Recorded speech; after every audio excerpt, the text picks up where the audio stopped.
تم زینہ اتر کر تہانے میں جاؤ گے، اگر وہاں کوئی گارڈ پہرے پر موجود نظر آئے تو تم وہی اس کا سر تن سے جدا کر کے ہلا کر دو گے۔ تہانے میں تمہیں ایک بڑا باکس نظر آئے گا، تم وہ باکس اٹھا کر میرے پاس لے آؤ گے، گاڑی میں رکھ دو گے اور اپنی سیٹ پر اسی طرح بیٹھ جاؤ گے جس طرح تم اس وقت بیٹھے ہو۔ اب جاؤ اور میرا حکم بجا لاؤ۔ زناش کی لاش یہ کام ہرگز نہیں کرنا چاہتی تھی، مگر اس کا دماغ و جسم ڈاکٹر پرویز کے قبضے میں تھا۔ زناش بند دروازے میں سے بغیر کسی رکاوٹ کے گزر گیا۔ آگے بائیں جانب ایک اور دروازہ تھا جس کا زینہ نیچے تہانے میں جاتا تھا۔ زناش اس بند دروازے سے بھی گزر گیا۔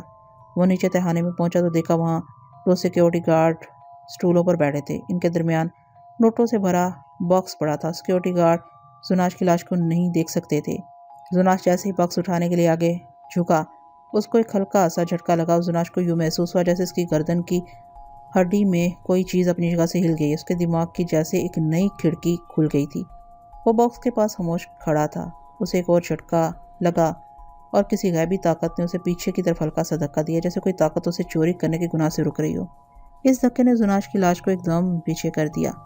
اس کے بعد زناش کی دماغ سے ڈاکٹر پرویز کی ساری ہدایت غائب ہو گئی۔ اسے یوں لگا جیسے اس کی گردن میں ڈاکٹر پرویز نے جو زنجیر ڈال رکھی تھی اور جس کی مدد سے وہ اسے جدھر چاہے ہانکتا پھرتا تھا، وہ ٹوٹ گئی ہے۔ زناش نے کرنسی نوٹوں سے بھرا ہوا باکس وہیں رہنے دیا، الٹے قدموں زینے کی طرف آ گیا۔ زینہ چڑھ کر وہ اوپر والے کمرے میں آ گیا، یہاں سے بند دروازے میں سے گزر کر بنگلے کے برآمدے میں آ گیا۔ ڈاکٹر پرویز اینک لگائے، ریموٹ کنٹرول ہاتھ میں لیے کچھ فاصلے پر درختوں کی آڑ میں اپنی گاڑی میں بیٹھا تھا۔ جیسے ہی اس نے زناش کی لاش کو دیکھا کہ وہ بغیر کرنسی نوٹوں کے باکس کے واپس چلی آ رہی ہے تو وہ جلدی سے گاڑی سے باہر نکل آیا۔ وہ حیران تھا کہ زناش بغیر کرنسی نوٹوں کے باکس کے کس طرح واپس آ گیا۔ زناش سیدھا ڈاکٹر پرویز کی طرف آ رہا تھا۔ ڈاکٹر پرویز نے فوراً محسوس کر لیا کہ کوئی گڑبڑ ہو گئی ہے۔ اسے دال میں کالا کالا نظر آیا۔ اس نے فوراً ریموٹ کنٹرول کا بٹن دبا دیا اور زناش کو حکم دیا، زناش وہیں کھڑے رہو، ایک قدم بھی آگے نہ بڑھانا، میں تمہیں حکم دیتا ہوں۔ مگر زناش پر ڈاکٹر پرویز کے حکم اور ریموٹ کنٹرول کی شعاؤں کا کوئی اثر نہیں ہوا۔ زناش برابر اس کی طرف بڑھتا جا رہا تھا۔ اس کے حلق سے حسیلی آوازیں نکل رہی تھیں۔ ڈاکٹر پرویز نے ایمرجنسی بٹن دبا کر زناش کو حکم دیا، زناش وہیں رک جاؤ، میں تمہیں حکم دیتا ہوں، وہیں رک جاؤ۔ اس حکم اور ریموٹ کنٹرول کے ایمرجنسی بٹن دبانے کا بھی زناش پر کوئی اثر نہ ہوا۔ وہ برابر حلق سے خوفناک آوازیں نکالتا ڈاکٹر پرویز کی طرف بڑھتا رہا۔ ڈاکٹر پرویز کو اپنی جان خطرے میں نظر آنے لگی۔ وہ لپک کر گاڑی میں سوار ہو گیا۔ زناش کی لاش کار سے صرف 6-7 قدموں کے فاصلے پر رہ گئی تھی۔ ڈاکٹر پرویز نے گاڑی سٹارٹ کر دی۔ اس کے ساتھ ہی زناش نے دونوں بازو اوپر اٹھائے جیسے ڈاکٹر پرویز کی گردن دبوچنے کے ارادے سے اس کی طرف دوڑا۔ جو ہی وہ گاڑی کے قریب آیا، ڈاکٹر پرویز کی گاڑی ایک جھٹکے سے آگے بڑھ کر تیزی سے نکل گئی۔ زناش حلق سے انتقامی آوازیں نکالتا دونوں بازو آگے کیے کچھ دیر اندھیرے میں ویسے ہی کھڑا رہا۔ جب گاڑی کی سرخ بتی اس کی نظروں سے اوجھل ہو گئی تو وہ ایک طرف کو چل پڑا۔ ڈاکٹر پرویز عجیب عذاب میں مبتلا ہو گیا تھا۔ اگر وہ لندن چھوڑ کر واپس پاکستان بھی چلا جاتا تو زناش کی لاش جو اب اس کی جانی دشمن بن چکی تھی وہاں کبھی نہ کبھی آ کر اسے ہلاک کر سکتی تھی۔ اپنے مکان کے تہانے میں آ کر ڈاکٹر پرویز نے سب سے پہلا کام یہ کیا کہ اپنا بستر اٹھا کر مکان کی اوپر والی منزل کے چھوٹے کمرے میں آ گیا، مگر یہ احتیاطی تدبیر بیکار تھی۔ زناش کی لاش بند دروازہ تو کیا دیوار میں سے بھی گزر سکتی تھی۔ ڈاکٹر پرویز نے ریموٹ کنٹرول کو پوری چیکنگ کے بعد معلوم ہوا کہ ریموٹ کنٹرول میں کوئی خرابی نہیں، وہ بالکل صحیح کام کر رہا تھا۔ یہ کوئی طاقت تھی جس نے زناش کو نہ صرف یہ کہ ریموٹ کنٹرول کی قید سے آزاد کر دیا تھا بلکہ اسے ڈاکٹر پرویز کا جانی دشمن بھی بنا دیا تھا۔ ڈاکٹر پرویز کے پاس بینک کے لوٹے ہوئے کافی نوٹ تھے جنہیں اس نے لندن کے ایک بینک میں جمع کروا رکھا تھا۔ اس کے پاس ابھی بھی کافی رقم موجود تھی۔ اس نے مکان کو تالا لگایا اور گاڑی لے کر تیزی سے لندن کی طرف چل پڑا۔ لندن کے شمال مشرقی علاقے میں ایک بہت بڑا 5 اسٹار ہوٹل تھا۔ اس نے وہاں ایک کمرہ کرائے پر لے لیا اور کمرے میں آ کر بستر پر لیٹ کر سوچنے لگا کہ اب اسے کیا کرنا چاہیے۔ وہ اینک جس کو آنکھوں پر لگا کر وہ زناش کو دیکھ سکتا تھا اور جس پر اب اس کی زندگی کا دار و مدار تھا، اس نے اتاری نہیں تھی، اسی طرح آنکھوں پر لگا رکھی تھی۔ وہ اس اینک کو سوتے ہوئے بھی آنکھوں سے اتارنے کا خطرہ مول نہیں لینا چاہتا تھا۔ آخر سوچ کر ڈاکٹر پرویز اس نتیجے پر پہنچا کہ اگر وہ زندہ ہے اور اس کی جان سلامت ہے تو وہ دولت سے عیش بھی کر سکتا ہے، اور اگر جان ہی سلامت نہ رہی اور وہ مر گیا تو دولت کس کام کی۔ چنانچہ بہتر یہی ہے کہ زناش کی لاش کو مار ڈالا جائے، کیونکہ اس پر اب کسی ایسی زبردست طاقت کا اثر ہو چکا تھا کہ اس کا واپس ریموٹ کنٹرول کے قبضے میں آنا ڈاکٹر پرویز کو ناممکن نظر آتا تھا، اور زناش کسی بھی وقت کسی بھی جگہ اچانک نمودار ہو کر ڈاکٹر پرویز نے اپنی جان کا بندوبست بھی اپنی طرف سے پوری طرح کر لیا تھا۔ اب ہم دوبارہ زناش کی لاش کی طرف آتے ہیں۔ رات کی تاریکی میں جب ڈاکٹر پرویز زناش سے اپنی جان بچا کر بھاگ گیا اور زناش اسے ہلاک نہ کر سکا تو وہ ایک طرف کو چل پڑا۔ لندن کے مضافات کی سرد دھند میں ڈوبی اندھیری رات میں زناش ایک اونچی لمبی لاش کی طرح آہستہ آہستہ چلتا جا رہا تھا۔ اس کے دماغ میں ایک زبردست تبدیلی رونما ہو چکی تھی، مگر اس کا دماغ اس تبدیلی کا تجزیہ نہیں کر سکتا تھا۔ ایسا اس کے ساتھ کیوں ہوا ہے اور کون سی طاقت تھی جس نے پہلے اس کو ایک جھٹکا دیا، پھر اسے ہلکا دھکا دے کر چوری کرنے سے باز رکھا۔ اس تبدیلی کی وجہ سے زناش کے دماغ میں یہ احساس شدت سے بیدار ہو گیا تھا کہ سارے عذاب کی وجہ ڈاکٹر پرویز ہے۔ اگر یہ شخص لندن کے عجائب گھر سے اس کا دماغ مرتبان سے نکال کر نہ لاتا اور اسے کسی دوسرے مردے کی کھوپڑی میں نہ ڈالتا تو زناش یعنی ورلڈ روف اسے ذہنی اذیت اور اپنے گناہوں کے پچھتاوے کے عذاب سے محفوظ رکھتا۔ وہ ڈاکٹر پرویز کا جانی دشمن ہو گیا تھا اور اس نے اسے ہلاک کرنے کی پوری کوشش کی تھی، لیکن عین وقت پر ڈاکٹر کو پتہ چل گیا کہ وہ گاڑی میں بیٹھ کر فرار ہو گیا ہے۔ عجیب بات یہ ہے کہ ڈاکٹر پرویز کے فرار ہونے کے بعد زناش کے دماغ سے ڈاکٹر پرویز کا خیال بھی نکل گیا تھا۔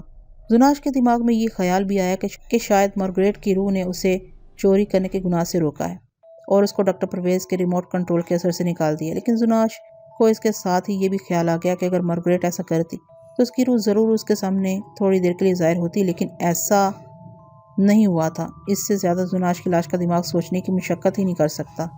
چنانچہ وہ اپنی کیفیت میں ڈوبا سرد رات کی تاریکی میں چلا جا رہا تھا۔ یہ لندن کے شمال کا علاقہ تھا۔ ایک بات ذہن میں رکھیں کہ زناش غیبی حالت میں تھا اور کسی کو دکھائی نہیں دے سکتا تھا۔ چلتے چلتے وہ ایک چھوٹی سی جھیل کے پاس آ گیا۔ اندھیرے میں جھیل کے دوسرے کنارے پر اسے ایک عمارت نظر آئی جس کی ایک دیوار جھیل کے پانی میں سے اٹھائی گئی تھی۔ رات کا اندھیرا، سخت سرد کوہرا اور دھند زناش کی نگاہ کے راستے میں اتنی زیادہ حائل نہیں ہو رہی تھی۔ وہ اس اندھیرے اور دھند میں بھی چیزوں کو دیکھ سکتا تھا۔ زناش کی لاش کو اچانک ایک اور ہلکا سا جھٹکا لگا۔ وہ چلتے چلتے رک گیا۔ اس جھٹکے کے ساتھ اس کے دماغ کو چکر سا آ گیا۔ زناش کی لاش کو پہلی بار کمزوری سی محسوس ہوئی۔ اسے ہلکی سی گڑگڑاہٹ سنائی دی۔ زناش نے چہرہ اٹھا کر آسمان کی طرف دیکھا۔ آسمان پر بادل تھے جن میں ہلکی ہلکی بجلی چمکنے لگی تھی۔ اس کے ساتھ ہی بارش شروع ہو گئی۔ زناش کے دماغ کے چکر تو ختم ہو گئے، مگر اسے کمزوری کا اسی طرح احساس ہو رہا تھا۔ اس نے جھیل کے کنارے پر پرانی عمارت کی طرف نگاہ اٹھا کر دیکھا اور پھر اس کی طرف چلنے لگا۔ وہ کسی جگہ کچھ دیر بیٹھ جانا چاہتا تھا۔ بارش تیز ہونے لگی۔ زناش نے پرانی عمارت کے پاس آ کر دیکھا کہ یہ ایک پرانی عمارت ایک قدیم زمانے کا کھنڈر تھا۔ اس کے بالکل سامنے ایک اور کھنڈر تھا جس کی دوسری منزل کی ایک چھجے والی گیلری باہر کو نکلی ہوئی تھی۔ دونوں کھنڈرات کے درمیان کثرت سے جنگلی جھاڑیاں اور قسم قسم کے بھوت نما ڈراؤنی صورت والے درخت کھڑے تھے۔ آج سے 2000 سال پہلے یہاں ایک عالیشان محل ہوا کرتا تھا۔ یہ دونوں کھنڈر اسی عالیشان محل کے حصے تھے جو باقی بچ گئے تھے اور جنہیں وقت کی آندھی اور طوفانی موسموں نے توڑ پھوڑ کر عبرت ناک کھنڈر بنا دیا تھا۔ زناش کھنڈر کے دروازے میں ایک ستون سے لگ کر پتھر کے بت کی طرح بالکل خاموش بیٹھا تھا، سامنے دیکھ رہا تھا۔ وہ اٹھ کر واپس جانے لگا تو اسے ایک آواز سنائی دی۔ یہ آواز کسی عورت کی آواز سے ملتی جلتی تھی۔ زناش نے اپنے پورے جسم کو گھما کر پیچھے دیکھا۔ پیچھے اندھیرے میں اسے ایک اندھیرا راستہ نظر آیا جو کھنڈر کی دیواروں کے ساتھ بنا ہوا تھا۔ زناش اسی طرح اندھیرے میں دیکھتا رہا۔ اتنے میں چیخ کی وہی آواز سنائی دی۔ زناش اٹھ کر کھڑا ہو گیا۔ آواز دبی دبی سی تھی اور کھنڈر محل کے اوپر والی منزل سے آئی تھی۔ زناش یہ معلوم کرنے کے لیے کہ یہ عورت کس مصیبت میں گرفتار ہے اندھیری راہدری میں چلنے لگا۔ راہدری جہاں ختم ہوتی تھی وہاں ایک زینہ اوپر والی منزل کو جاتا تھا۔ یہاں چاروں طرف گھب اندھیرا تھا۔ زناش نے اس اندھیرے میں ایک سیاہ فام حبشی کو دیکھا جس کے ہاتھ میں ننگی تلوار تھی۔ اس نے صرف ایک لنگوٹ باندھا ہوا تھا۔ اس کا سیاہ بدن اندھیرے میں اور زیادہ سیاہ ہو رہا تھا، مگر زناش کی آنکھیں سارا منظر اچھی طرح دیکھ رہی تھیں۔ یہ اونچی چھت والا دلان تھا۔ دلان کی حالت بے حد شکستہ تھی۔ کچھ ستون کھڑے تھے اور کچھ گرے ہوئے تھے۔ دلان کے درمیان میں ایک تابوت پڑا تھا جو بند تھا۔ تلوار ہاتھ میں لیے حبشی تابوت کے چاروں طرف چکر لگا رہا تھا۔ تھوڑی دیر بعد عورت کی دبی ہوئی چیخ پھر سنائی دی۔ یہ چیخ تابوت کے اندر سے آئی تھی۔ زناش کی سمجھ میں کچھ نہیں آ رہا تھا کہ یہ معاملہ کیا ہے۔ یہ کالا حبشی کون ہے؟ اس نے تابوت کے اندر عورت کو کیوں بند کر رکھا ہے؟ مگر زناش معلوم کرنا چاہتا تھا کہ یہ سب کچھ کیا ہے۔ وہ اندھیرے میں ستون کے ساتھ کھڑے ہو کر یہ تماشا دیکھ رہا تھا۔ کالا حبشی تلوار لہراتا تابوت کے گرد چکر لگاتے ہوئے اب اچھلنے لگا تھا۔